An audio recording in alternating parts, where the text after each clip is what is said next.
স্বাধীনোত্তৰ কালৰ অসমৰ প্ৰথমজন প্ৰধানমন্ত্ৰী কোন আছিল? আচৰিত লাগিছে নহয়নে? অসম ৰাজ্যৰ প্ৰধানমন্ত্ৰী কোন, কেতিয়া, কেনেকৈ সম্ভৱ? অসমখনো পাকিস্তানৰ অংশ হ'বলৈ গৈ আছিল, কিন্তু অৱশেষত যেনিবা অসম পাকিস্তানত অন্তৰ্ভুক্ত নহৈ ভাৰতৰ অংগ হৈ পৰিল। আচৰিত যেন লগা অথচ সঁচা এনেবোৰ কথাৰেই আলোচনা কৰিবলৈ আজিৰ যুগদ্ৰষ্টা শিতানটো আমি লৈ আহিছোঁ।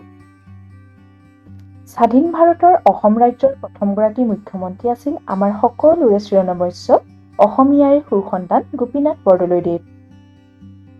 আধুনিক অসম নিৰ্মাণ কৰাত যিসকল মহান ব্যক্তিয়ে অগ্ৰণী ভূমিকা গ্ৰহণ কৰিছিল, সেইসকলৰ ভিতৰত বৰদলৈদেৱ আছিল অন্যতম। ত্যাগী তথা কৰ্মযোগী গোপীনাথ বৰদলৈয়ে দেশ আৰু জাতিৰ কাৰণে নিজা সকলো সুখ জলাঞ্জলি দিছিল। অসমী আয়ে সন্মুখীন হোৱা বিপদৰ সময়ত সকলো সমস্যা সমাধানৰ কাৰণে তেওঁ আগবাঢ়ি আহিছিল, যাৰ বাবে ভাৰতবৰ্ষৰ প্ৰথমগৰাকী উপ প্ৰধানমন্ত্ৰী চৰ্দাৰ বল্লভভাই পেটেলে তেখেতক অসমৰ সিংহ আখ্যা দিছিল। 1890 চনৰ 6 জুন তাৰিখে বৰ্তমানৰ নগাঁও জিলাৰ ৰহাত গোপীনাথ বৰদলৈৰ জন্ম হৈছিল। তেখেতৰ পিতৃ বুদ্ধেশ্বৰ বৰদলৈ এজন চৰকাৰী চিকিৎসক আছিল। মাতৃৰ নাম আছিল পানেশ্বৰী দেৱী। সৰুৰে পৰাই গোপীনাথ বৰদলৈ এজন অতি নম্ৰ আৰু আদৰ্শৱান ব্যক্তি আছিল। তেওঁৰ পঢ়া-শুনাৰ লগতে খেল-ধেমালি আৰু সংগীতৰ প্ৰতিও এক বিশেষ ৰাপ আছিল। কটন কলেজিয়েট স্কুলত শিক্ষা সামৰি 1907 চনত তেওঁ এন্ট্ৰেন্স পৰীক্ষাত উত্তীৰ্ণ হৈ কটন কলেজত নামভৰ্তি কৰে। তাৰ পিছত এফ.এ পাছ কৰি কলিকতালৈ যায় আৰু এম.এ পাছ কৰি ঘৰলৈ উভতি আহে। শিক্ষা জীৱনৰ অন্ত পেলাই তেওঁ গুৱাহাটীৰ সোণাৰাম হাইস্কুলত প্ৰধান শিক্ষকৰ পদত অধিষ্ঠিত হয়। কিছুদিনৰ পাছত তেওঁ স্কুলৰ চাকৰি বাদ দি ওকালতি আৰম্ভ কৰে। কিন্তু ওকালতি কৰি পোৱা সন্মান আৰু টকা পইচাৰ দ্বাৰাও তেওঁ সন্তুষ্ট হ'ব নোৱাৰিলে। দেশৰ বৃহত্তৰ স্বাৰ্থই নিজ ক্ষুদ্ৰ স্বাৰ্থৰ প্ৰতি তেওঁৰ মন উদাসীন কৰি তুলিলে। পৰাধীন ভাৰতৰ দুখ দুৰ্দশাই তেওঁৰ মন ব্যথিত কৰি তোলে আৰু স্বাধীনতা আন্দোলনত নামি পৰে। 1921 চনত মহাত্মা গান্ধীৰ নেতৃত্বত অসহযোগ আন্দোলনৰ বতাহ ভাৰতৰ প্ৰান্তে প্ৰান্তে বিয়পি পৰে। এই আন্দোলনত অসমৰ তৰুণৰাম ফুকন, নবীন চন্দ্ৰ বৰদলৈকে আদি কৰি বহু বিপ্লৱী পুৰুষ নামি পৰিছিল। গোপীনাথ বৰদলৈদেৱেও আহি তেওঁলোকক সংগ দিয়ে আৰু তিনিও প্ৰবীণ নেতাই স্বাধীনতা আন্দোলনক নতুন মাত্ৰা প্ৰদান কৰে। বিদেশী বস্তু বৰ্জনৰ কাৰ্যসূচীক সফল ৰূপ দি তেওঁলোকে জাতীয় আন্দোলনক তীব্ৰতৰ কৰি তুলিছিল।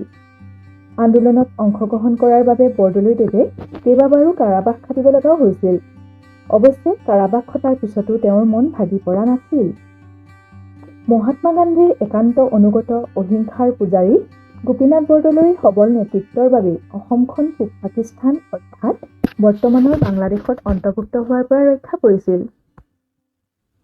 স্বাধীনতাৰ দেশ বিভাজনৰ সময়ছোৱাত গ্ৰুপিং নীতি অনুসৰি অসমক পাকিস্তানৰ অংশ কৰাৰ সিদ্ধান্ত লোৱা হৈছিল আৰু সেই সিদ্ধান্তৰ বিৰোধিতা কৰিয়েই বৰদলৈদেৱে অসমখনক পাকিস্তানৰ অংশ হোৱাৰ পৰা বচাইছিল। অসম তথা অসমীয়া জাতিটোৰ প্ৰতি আগবঢ়াই যোৱা অপৰিসীম অৱদানৰ বাবে তেতিয়াৰ অসমৰ ৰাজ্যপাল জয়ৰাম দাস দৌলতৰামে তেখেতক লোকপ্ৰিয় উপাধি প্ৰদান কৰিছিল। গোপীনাথ বৰদলৈদেৱনো কেনেকৈ মুখ্যমন্ত্ৰী হৈছিল? 1935 চনত ব্ৰিটিছ চৰকাৰে ভাৰত চৰকাৰ আইন প্ৰণয়ন কৰে। এই আইনৰ আধাৰত অসমত চৰকাৰ গঠন কৰাৰ বাবে অসম কংগ্ৰেছে 1936 চনৰ বিধানসভা নিৰ্বাচনত প্ৰতিদ্বন্দ্বিতা কৰাৰ সিদ্ধান্ত লয়। নিৰ্বাচনত তেওঁলোকে 38খন আসনত জয়লাভ কৰি সংখ্যাগৰিষ্ঠতা লাভ কৰিছিল। অৱশ্যে সংখ্যাগৰিষ্ঠ আসন লাভ কৰাৰ পাছতো মন্ত্ৰী আৰু মন্ত্ৰীসভাৰ শক্তি কৰ্তন কৰাৰ এক হঠকাৰী সিদ্ধান্তৰ বিৰোধিতা কৰি তেওঁলোকে বিৰোধী দল হিচাপেই থকাৰ মন মেলে। গোপীনাথ বৰদলৈ এই বিৰোধী দলৰ দলপতি নিৰ্বাচিত হয়। কংগ্ৰেছে মন্ত্ৰীসভা গঠন নকৰাত সৈয়দ মহম্মদ ছাদুল্লাই মন্ত্ৰীসভা গঠন কৰে। অৱশ্যে ৰাইজৰ মৌলিক সমস্যাবোৰৰ সমাধানত ব্যৰ্থ হোৱা ছাদুল্লা চৰকাৰে লাহে লাহে জনপ্ৰিয়তা হেৰুৱাই পেলাইছিল। 1938 চনত মহম্মদ ছাদুল্লা মন্ত্ৰীসভাই পদত্যাগ কৰে।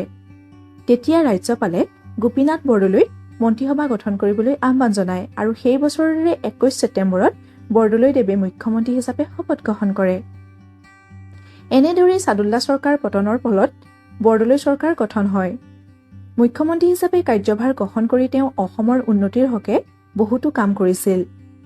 তেওঁ মন্ত্ৰীসভাৰ সদস্যসকলক প্ৰাপ্য দৰমহাৰ কিছু ধন কমাই ল'বলৈ আহ্বান কৰিছিল আৰু মন্ত্ৰীসকলৰ দৰমহাৰ কিছু অংশ কাটি ৰাখি সেই টকা বানপীড়িত লোকলৈ সাহায্য হিচাপে দান কৰিছিল। 1946 চনৰ নিৰ্বাচনত কংগ্ৰেছে 108খন আসনৰ 61খন আসন লাভ কৰিছিল। এই নিৰ্বাচনৰ পাছত গোপীনাথ বৰদলৈ পুনৰ মুখ্যমন্ত্ৰী হিচাপে নিৰ্বাচিত হয়। মুখ্যমন্ত্ৰী হিচাপে তেওঁ গুৱাহাটী বিশ্ববিদ্যালয়, চিকিৎসা মহাবিদ্যালয়, কাৰিকৰী মহাবিদ্যালয়, পশু চিকিৎসালয় আদি স্থাপনত বিশেষ গুৰুত্ব আৰোপ কৰিছিল। 1946 চনত তেওঁ মুখ্যমন্ত্ৰী হিচাপে শপত গ্ৰহণ কৰোঁতে মুখ্যমন্ত্ৰীৰ পদটোক প্ৰিমিয়াৰ অফ আছাম বা অসমৰ প্ৰধানমন্ত্ৰী বুলি জনা গৈছিল। ইংৰাজ শাসনৰ অন্ত পৰাৰ লগে লগে অসমৰ প্ৰধানমন্ত্ৰী পদটোৰো অৱসান হৈছিল যদিও 1950 চনতহে ভাৰতৰ সংবিধানত মুখ্যমন্ত্ৰী পদৰ সৃষ্টি হয়।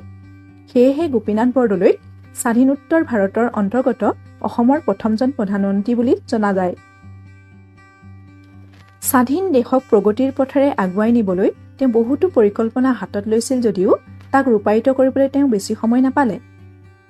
1950 চনৰ 5 আগষ্ট তাৰিখে হিটক্ৰিয়া বন্ধ হৈ অসমৰ প্ৰথম মুখ্যমন্ত্ৰী গোপীনাথ বৰদলৈ ডাঙৰীয়াৰ পৰলোক প্ৰাপ্তি ঘটে। অহিংসাৰ আদৰ্শ লৈয়ে ব্ৰিটিছ চৰকাৰৰ এক গভীৰ ষড়যন্ত্ৰৰ পৰা অসমক ৰক্ষা কৰিবলৈ সমৰ্থ হোৱা এনে এজন মহান নেতাক অসমবাসীয়ে চিৰদিন মনত ৰাখিব।